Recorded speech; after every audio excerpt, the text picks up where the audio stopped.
حضرت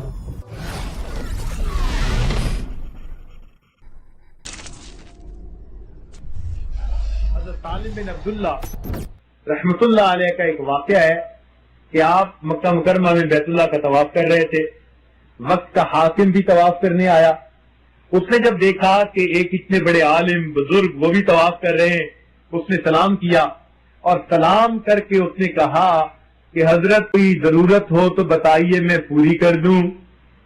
آپ نے فرمایا کوئی نہیں. کہنے لگا کچھ تو مانگیے. آپ نے اس بیت اللہ کی طرف اشارہ کر کے کہا او خدا کے بندے, اس گھر کے پاس آ کر بھی میں نے تجھ سے مانگنا ہے. تو اسے شرم آ گئی, چپ ہو گیا. لیکن حاکم جو تھا, سریا ہوتا ہے گردن میں, بات اس کو بری لگی.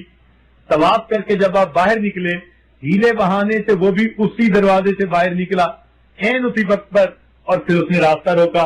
السلام علیکم جی, اب تو حرم سے باہر آ گئے, اب مانگیے جو آپ مانگتے ہیں. آپ نے اس سے فرمایا کہ بتاؤ میں تم سے دین مانگوں یا دنیا مانگوں؟ میں تم سے دین مانگوں یا دنیا مانگوں؟ اب دین تو وہ کہہ نہیں سکتا تھا, اس لیے کہ دین میں تو اللہ نے آپ کو مقام دیا تھا, وہ تو دنیا کا بادشاہ تھا. تو وہ کہنے لگا جی آپ مجھ سے دنیا مانگیں. تو سالم بن عبداللہ رحمت اللہ علیہ نے جواب دیا کہ میاں جس پروردگار نے دنیا کو پیدا کیا میں نے اس سے کبھی دنیا نہیں مانگی, میں بھلا تم سے دنیا کیا مانگوں گا؟ جس پروردگار نے دنیا کو پیدا کیا میں نے تو اس سے دنیا کا سوال کبھی نہیں کیا, میں تم سے دنیا کیا مانگوں گا؟ سبحان اللہ. یہ کتنے غنی لوگ ہوتے ہیں, یہ دل کے غنی ہوا کرتے ہیں. اللہ رب العزت ان اولیاء کو اپنے ان خزانوں سے رزق دیتا ہے جن خزانوں سے وہ اپنے انبیاء کو رزق عطا کیا کرتا ہے. وہ ان کو غیر کا محتاج نہیں بننے دیتا. چنانچہ یہ مستغنی ہوتے ہیں, اور یہ دنیا کے بادشاہ ان کی نظر میں کوئی حیثیت نہیں رکھتے. چنانچہ ایک فقیر تھا, وہ ایک بادشاہ کے دربار میں داخل ہوئے اور فرمان لگے السلام علیکم یا زاہد, السلام علیکم یا زاہد. تو بادشاہ بڑا حیران ہوا, کہنے لگا جی آپ نے مجھے زاہد کیسے کہا؟ فرمایا بھئی اصل زاہد تو ہی ہے. اس نے کہا نہیں زاہد تو آپ لوگ ہوتے ہیں. انہوں نے کہا نہیں اصل زاہد تو ہے. اس نے کہا بتائیے کیسے؟ فرمان لگے زاہد اس کو کہتے ہیں کہ جو کسی چیز کو چھوڑ دے, تھوڑی چیز پر قناعت کر لے. بڑی چیز کو چھوڑ دے اور چھوٹی چیز پر قناعت کر لے, اس کو زاہد کہتے ہیں. فرمانے لگے تو نے دین کو چھوڑ دیا, دنیا پہ قناعت کر لی, تجھ سے بڑا زاہد اور کون ہو سکتا ہے؟ تب اس کو احساس ہوا کہ ہو مجھے انہوں نے زاہد کس انداز سے کہا. تو یہ فقراء بھی بسا اوقات عجیب عجیب باتیں کیا کرتے ہیں. چنانچہ ایک بادشاہ جا رہا تھا تو اس کو راستے میں ایک جو ہے اللہ والا بیٹھا ہوا ملا, اپنی چٹائی پر اللہ اللہ کر رہا تھا. اب اس نے دیکھا کہ یہ اللہ اللہ کر رہا ہے تو یہ رکا اور اس نے چاہا کہ بھئی میں اس کو کچھ دوں, مگر بادشاہ تھا, اس نے سوچا بھئی یہ مجھ سے مانگے تب میں دیتا اچھا لگتا ہوں. تو اس فقیر کو بلایا اور کہا مانگ میاں مجھ سے کیا مانگتے ہو؟ مانگ میاں مجھ سے کیا مانگتے ہو؟ تو وہ فرمانے لگے کہ ارے میاں میں اپنے غلام کے غلام سے بھلا کیا مانگوں؟ میں اپنے غلام کے غلام سے کیا مانگوں؟ کہنے لگا کیا مطلب؟ وہ فرمان لگے دنیا میری غلام ہے اور تو دنیا کا غلام ہے, تو میں اپنی غلام کے غلام سے کیا سوال کروں؟ تب اس کو پتا چلا کہ اللہ رب العزت نے اس کو دل کا غنی بنایا ہوا تھا. ایک اور بادشاہ جا رہا تھا, اس نے دیکھا کہ ایک فقیر راستے کے اندر لیٹا ہوا ہے, پاؤں پسارے ہوئے ہیں, پرواہ نہیں ہوتی کسی بات کی.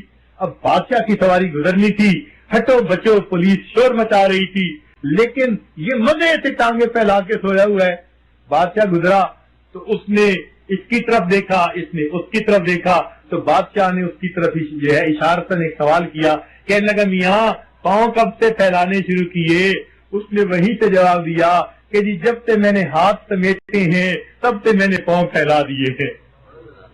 جب سے میں نے ہاتھ سمیٹ لیے تب سے میں نے پاؤں پھیلا دیے. اب مجھے نہیں پرواہ کسی بادشاہ کی. میں نے مخلوق سے اپنے ہاتھوں کو سمیٹ لیا، اب میں پاؤں پھیلا کے لیٹا ہوا ہوں، تو انہیں کیا پرواہ ہوتی ہے؟ چنانچہ ایران کے ایک علاقے میں کران کو بادشاہ نے فتح کیا، تو ایک فقیر لیٹا ہوا تھا، شہر کے اندر داخل ہوا تو اس نے دیکھا کہ میں نے شہر فتح کیا اور یہ آرام سے لیٹا ہوا ہے، تو اس نے اسے پاؤں سے ٹھوکر لگائی اور کہا تجھے پتہ نہیں کہ میں نے ملک فتح کیا ہے؟ اس نے آنکھ کھولی اور کہنے لگا اچھا آپ نے ملک فتح کیا ہے؟ کہنے لگا ہاں۔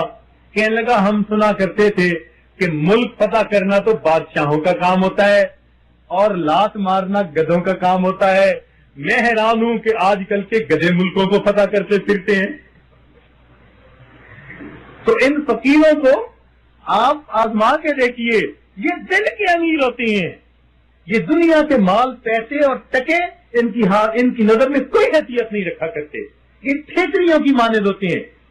ہمارے دل میں چونکہ دنیا بھری ہوتی ہے نا، تو اس لیے جہاں زیادہ مال والے ہوں نا، ہم کہتے ہیں جی بڑے لوگ ادھر رہتے ہیں، جی ادھر تو بڑے لوگ رہتے ہیں۔ اب بڑے نہیں رہا کرتے، بڑے بوجھ والے رہا کرتے ہیں۔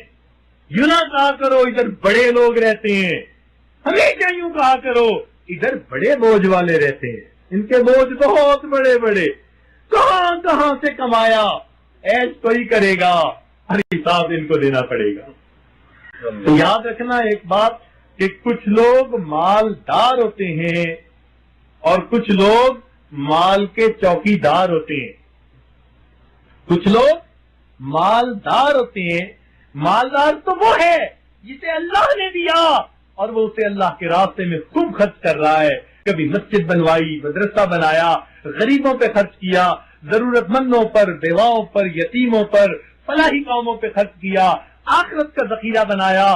یہ وہ بندہ ہے جو مالدار ہے اور جس نے کما کما کر اپنا اکاؤنٹ بنا لیا اور روز صبح شام جمع تفریق کر رہا ہے، کیلکولیٹر سے چیک کر رہا ہے میرا اکاؤنٹ ادھر کتنا ادھر کتنا۔ یہ مالدار رہی، یہ تو مال کا چوکی دار ہے، ساری زندگی چوکی داری کرے گا، اس کے بعد اس کی اولاد مزے کیا کرے گی۔ اللہ